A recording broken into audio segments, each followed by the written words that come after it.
हाय, कैसे? आशा करता हूँ आप सभी अच्छे होंगे। दोस्तों, हमारे गांव में स्वच्छता को लेकर के ढेर सारी बातें चल रही हैं और यहाँ तक कि एसडीएम फेज 1 में 2 करोड़ से भी अधिक पूरे प्रदेश में शौचालय बना लिए गए। शौचालय का उपयोग भी काफ़ी अच्छे ढंग से लोग कर रहे हैं और गाँव में स्वच्छता काफ़ी बरकरार भी है। दोस्तों, एक मेन पॉइंट यहाँ पे आता है, क्या हमारा गाँव शौचालय उपयोग करता है तो स्वच्छ हो गया? मतलब खुले में मल अगर नहीं है तो क्या गाँव स्वच्छ हो गया, या फिर गांव के स्वच्छता के और मानक है? तो यहाँ पे आपको बता दें, यहाँ पे जो मानक रखा गया है एसबीएम फेज 2 के तहत, उसमें ये रखा गया कि गांव में जो भी सड़कें हैं, सड़कों के किनारे हमारे किसी भी प्रकार की गंदगी ना रहे।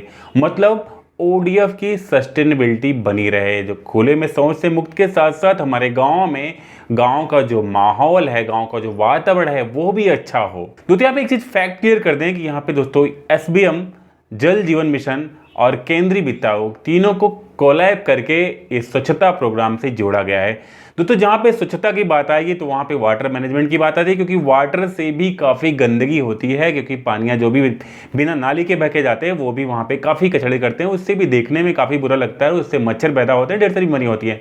तो यहाँ पे आप समझ सकते हैं कि वाटर मैनेजमेंट को लेकर के, उसके बाद एसएलडब्ल्यू में सॉलिड एंड लिक्विड वेस्ट की बात कही गई। तो सॉलिड और लिक्विड की मैं बात अभी करूंगा, लेकिन आप समझ लें कि जो भी हमारा केंद्रीय वित्त का टाइड फंड है, उसके बाद एसबीएम का फंड, उसके बाद जल जीवन मिशन, इन तीनों को जो है एक मेन फोकस किया गया है हमारे इस गांव के स्वच्छता प्रोग्राम पे। दोस्तों, जैसे कि आप जानते हैं कि हमारे गांव में सूखे और गीले कचरे के लिए टैंक भी रखवाए जाते हैं। शहरों में भी और गांव लेवल पे भी जो दुकानें हैं बड़े बड़े, जहां पे कचरे निकलते हैं या फिर इस ऐसे कई जगहों पे रखे जाते हैं।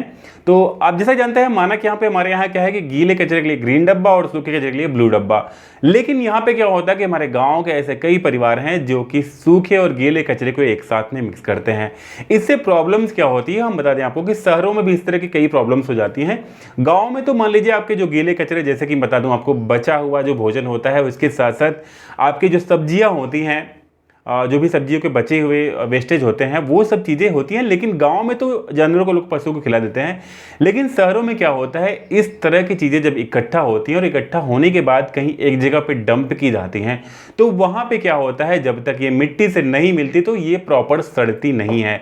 और सड़ने से क्या होता है कि इनमें से भारी मात्रा में मीथेन गैस निकलती है। और आप समझ सकते हैं कि इस तरह से शहरों में ढेर सारे जो वेस्ट मटेरियल निकलेंगे, इन सब से सड़न होगी, और सड़न से जब मीथेन निकलेगी तो ढेर सारे मीथेन निकलने से टेम्परेचर कितना बढ़ेगा। आजकल आप देख सकते हैं, जो भी हमारी भौगोलिक वातावरण की जो भी इतना टेम्परेचर है, इतनी प्रॉब्लम्स हैं, ये सारे कहीं ना कहीं उनमें कुछ अंश इनका भी है। जो आपके सॉलिड एंड लिक्विड वेस्ट जो है, वो भी कहीं ना कहीं अपना रोल दे रहा है। दोस्तों, वेस्ट की परिभाषा क्या है कि हमारे उपयोग करने के बाद जो भी बच जाता है वो वेस्ट कहलाता है। अब हमको ये देखना होता है कि हम उस वेस्ट को ग्राम स्तर पर, मतलब अपने घरेलू स्तर पर, किस तरह से उसको निपटान कर सकते हैं। क्योंकि अगर हम इस तरह से वेस्ट को अगर हम डंप करते चले जाएंगे तो एक समय ऐसा आएगा कि हमारे पास बहुत सारे वेस्ट होंगे और हमारे पास जगह की कमी होगी कि हम वेस्ट को रख नहीं पाएंगे। दोस्तों, इसमें जो हमारे रीयूज के वेस्ट हैं, जैसे कि हम खाद बना के जिनको यूज कर सकते हैं, उन्हें तो हम यूज कर लेते हैं, जिन्हें जानवरों को खिला सकते हैं जानवरों को खिला देते हैं। लेकिन कुछ ऐसे भी वेस्ट हमारे गाँव में हैं जिनके ढेर लग जाते हैं, उन पे भी सरकार और हमारी ग्राम पंचायत को विचार करना है। यही मेन मोटो है एसएलडब्ल्यूएम के मैनेजमेंट को लेकर के, जिसमें एसबीएम के तहत भी व्यवस्थाएं की गई। तो जैसे कि बताते, गांव में गोबर के काफी ढेर होते हैं, तो गोबर के तहत ब्लॉक लेवल पर गोवर्धन की योजना चलाई गई है, जिसमें एक बार पुनः फिर से गोबर से बायोगैस बनाने की व्यवस्था बनाई गई है, जिसमें कि गांव के जितने गोबर हैं वो कलेक्ट होकर के उस लेवल पे जाएंगे और वहां से उस गोवर्धन स्कीम के तहत बनेगी गैस। और उस गैस से क्या होगा कि जनरेटर चला करके बिजली की सप्लाई भी ग्राम पंचायत या फिर उस लेवल पे कहीं दी जा सकती है, जिससे सिंचाई अन्य काम भी लिए जा सकते हैं। इसके बाद बता दें आपको कि उस गोबर के निपटान के लिए या तो फिर और भी जो वेस्ट हैं, जो सॉलिड वेस्ट हैं, उनको निपटान के लिए यहाँ व्यवस्था क्या बनाई गई है कि हमारे यहाँ घूर गड्ढे की व्यवस्था बनाई गई है। उसके साथ साथ जो पानी निकलता है उसके मैनेजमेंट के लिए यहाँ पे हमारे पास सोकपिट बनाने की व्यवस्था की गई है। दोस्तों, इन सब में एसबीएम, मनरेगा और केंद्रीय वित्त आयोग के कन्वर्जन से बात की गई। यहाँ पे बता दें आपको कि केंद्रीय वित्त आयोग के 30% की टाइट धनराशि है, उसके और यहाँ पे एसबीएम से 70% पैसे मिल रहे हैं इन सॉलिड और लिक्विड वेस्ट को मैनेजमेंट करके। इसके लिए लेकिन गांव की कार्ययोजना बनानी पड़ेगी, बना के सबमिट करनी पड़ेगी। जीपीडीपी जो ग्राम पंचायत डेवलपमेंट प्लान बनता है इसमें भी हमें इसको शामिल करना होगा और इसके बाद ही इस फंड को हम जो है इशू करवा सकते हैं। दोस्तों यहाँ पे एक बड़ी बात है कि प्लास्टिक एक ऐसा वेस्ट है जो कि जलाया भी नहीं जाएगा, जलाया जाएगा तो भी नुकसान करेगा और वो सड़ेगा भी नहीं। तो उसके लिए क्या किया गया, उसके लिए एक नई व्यवस्था बनाई गई है कि प्लास्टिक के लिए हर गांव ग्राम पंचायत स्तर पर एक एक गाड़ियां रखी जाएंगी, चाहे वो इलेक्ट्रिक गाड़ी, इलेक्ट्रिक रिक्शा रखा गया हो।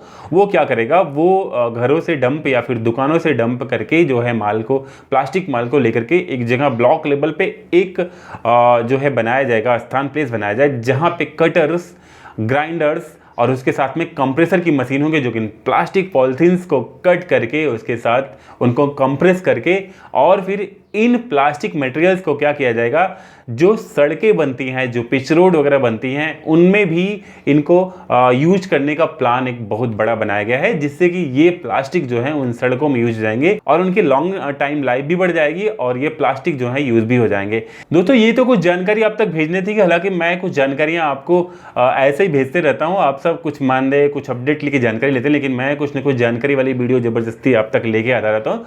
तो आइए उसके बाद भी आप वीडियो को जरूर लाइक करेंगे। दोस्तों ये एक मेरा समझाने का मोटिव था, क्योंकि गांव में जो भी वेस्ट निकलते हैं वो हमारी जिम्मेदारी है, क्योंकि अगर हम वेस्ट पैदा करते हैं तो उस वेस्ट को कैसे हमको रीयूज करना है या फिर उसको इस तरह से करना है कि वो सड़ के खाद बन जाए या फिर वो हमारे पर्यावरण को नुकसान न पहुंचाए।